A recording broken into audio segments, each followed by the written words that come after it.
तो आइए आज हम लोग एसए के बारे में जानते हैं कि एसए एग्जाम में लिखना कैसे है, क्या लिखना है, कैसे लिखना है। एग्जाम में जब भी आप जाइए तो एसए जो है प्रैक्टिस करके जाइए, रट के मत जाइए, है ना। रट के टॉप करने से कुछ नहीं होने वाला है। अगर आप चाहते हैं कि आगे कोई चीज की तैयारी करना है तो पहले से ही 11th-12th में इस ढंग से ग्रामर पढ़ लीजिए कि बाद में आपको दिक्कत नहीं हो, है ना। यहाँ जो हम ऐसे लिखे हैं वो बहुत ही इजी लैंग्वेज में लिखा हुआ है, अपने लैंग्वेज में लिखा हुआ है, और प्रयास कीजिए आप लोग इसको याद कर लीजिए। हम बताएंगे एग्जाम में किस तरह से ऐसे लिखना है, इसको याद कर लीजिए। कम से कम 2-3 ऐसे याद कर लीजिए तो हम आपको बताएंगे एग्जाम में जोड़ के किस ढंग से लिखना है। आइए हम लोग जानते हैं पोल्यूशन का मतलब क्या होता है। पोल्यूशन इसका है प्रदूषण, जो नाउन है। इससे जुड़ा हुआ एक वर्ड होता है पोल्यूटेंट्स। पोल्यूटेंट्स तो प्रदूषक, यानी पोल्यूशन करने वाले जो भी हानिकारक पदार्थ होते हैं उसको हम पोल्यूटेंट्स बोलते हैं, पोल्यूटेंट बोलते हैं। और पॉल्यूट मतलब था प्रदूषित करना, जो वर्ब है। आइए हम देखते हैं इस ऐसे को। हम ऐसे पहले से इसलिए लिख दिए हैं ताकि हमको समझाने में कम टाइम लगे, और वीडियो अपलोड करने में 1.5 GB डाटा खत्म होता है 10 मिनट का वीडियो डालने में, और मेरे पास उतना डाटा रहता नहीं।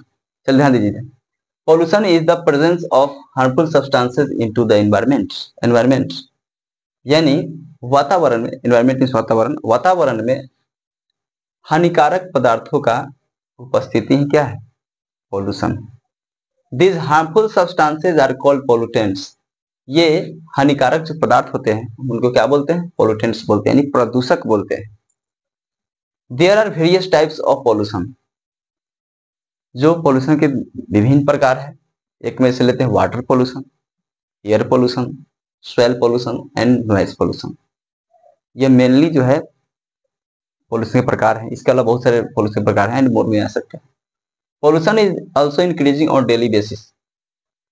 प्रदूषण जो है, पोल्यूशन भी जो क्या हो रहा है कि ऑन डेली बेसिस, दिन प्रतिदिन क्या हो रहा है, बढ़ रहा है।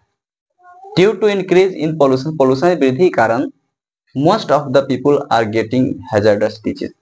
अधिकांश लोग जो है, अधिकांश लोगों को खतरनाक बीमारियां हो रहा है। किस कारण से, पॉल्यूशन के कारण। Hence everybody should be aware of pollution. अतः प्रत्येक व्यक्ति को पॉल्यूशन के प्रति जागरूक होना चाहिए कि how to reduce the effects of pollution, कि पॉल्यूशन के प्रभाव को कैसे कम करें। इसके प्रति सबको जागरूक होना चाहिए। जब तक नहीं होंगे तब पॉल्यूशन खत्म होने वाला नहीं है। Like a balance diet needs for a healthy body, जिस प्रकार से एक स्वस्थ शरीर के लिए संतुलित आहार जरूरत होता है, आवश्यकता होता है, ठीक उसी प्रकार our environment needs every substance, उसी प्रकार हमारे वातावरण को प्रत्येक पदार्थ, सब्सटेंस, प्रत्येक कण, प्रत्येक सब्सटेंस में कौन बोली, पदार्थ बोली, प्रत्येक पदार्थ की आवश्यकता होता है। If any substance increases over extent it will pollute our environment. यह एक जो है कंडीशनल सेंटेंस में पढ़ाया, चाहे सब्जेक्टिव सेंटेंस में पढ़ाए हुए हैं। जो बच्चा पढ़े होंगे टाइम एंड टेंस में, उनको दिक्कत नहीं होने वाला है कि अगर कोई भी कण यदि आवश्यकता से अधिक बढ़ेगा तो it will pollute our environment, तो हमारे वातावरण को दूषित कर देगा। सच है जैसे carbon dioxide increase carbon dioxide, nitrogen etcetera. जैसे कार्बन डाइऑक्साइड की मात्रा, नाइट्रोजन हो गया, क्लोरोफ्लोरोकार्बन, यदि क्या होता है इन द एटमॉस्फेयर, यदि वायुमंडल में यदि कार्बन डाइऑक्साइड की मात्रा बढ़ जाता है, नाइट्रोजन की मात्रा बढ़ जाता है, तो निश्चित है कि पोल्यूशन जो है फैलेगा। और ये क्या होगा, जब इसका मात्रा एटमॉस्फेयर में बढ़ेगा, वायुमंडल में, तो विल पॉल्यूट द एयर, तो हवा क्या करेगा, प्रदूषित कर देगा। And adversely affect the health of all living being, और सभी जो सजीव जाति है उसके स्वास्थ्य पर इसका पूरा प्रभाव डालेगा, बुरा प्रभाव पड़ेगा। सो इसलिए we shall have to be aware of pollution, इसलिए हम सबको पॉल्यूशन के प्रति जागरूक होना पड़ेगा।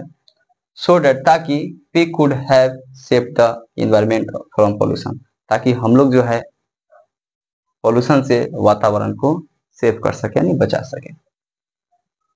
इसके अलावा हम और सारा ऐसे जो है लिखवाएंगे, आप लोग इसको लिख कर एक बार याद कर लीजिएगा, याद कर लीजिएगा, एग्जाम में आपको हेल्प मिल जाएगा। बताएंगे कि किस तरह से एग्जाम में ऐसे लिखना है, और आप याद कर ली तो बहुत ईजी हो जाएगा।